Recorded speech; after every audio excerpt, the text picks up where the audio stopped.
कलाकार होणं सोपं नाही. त्यासाठी किती मेहनत आणि परिश्रम घ्यावे लागते, किती वेळ द्यावा लागतो, त्याची प्रचिती संपूर्ण आजरेकरांनी या ठिकाणी घेतलेली आहे. त्या कलाकारांनी जी मेहनत घेतली, खरोखरच ती अनुकरणीय आणि वाखाणण्याजोगी आहे.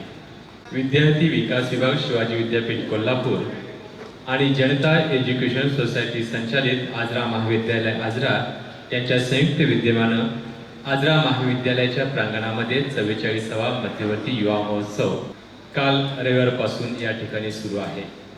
हा महोत्सव यशस्वी करण्यासाठी जनता एज्युकेशन सोसायटीचा संपूर्ण परिवार अविरतपणे राबत होता आणि त्याचीच प्रचिती म्हणून हा यशस्वीपणे संपन्न होताना आपल्याला दिसतोय.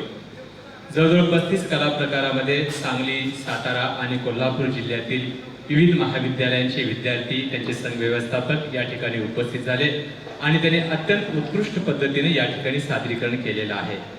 या सर्वाचा परिणाम म्हणजे उद्या सकाळी ठीक 10 वाजता शिवाजी विद्यापीठाचे सन्माननीय कुलगुरू professor doctor DT. Shirke sir, प्रकुलगुरू माननीय डॉक्टर टी.एस. पाटील सर आणि ज्येष्ठ सिनेनाट्य अभिनेते डॉक्टर शरद भुताडिया यांच्या उपस्थितीमध्ये समारोप आणि बक्षीस वितरण समारंभ होणार आहे. खरं तर आजऱ्यामध्ये मुसळधार पाऊस कोसळत असताना सुद्धा त्याची तमा न बाळगता इथल्या शिक्षक आणि प्रशासकीय बांधवांनी मेहनत घेऊन या युवा महोत्सवाचं सफल आयोजन केलं. उद्या सकाळी ठीक 10 वाजता होणारा समारोप आणि बक्षीस वितरण समारंभ आजरा महाविद्यालय आजरा या YouTube चॅनलवरून आम्ही प्रसारित करणार आहोत. आपण हा कार्यक्रम जरूर पाहावा.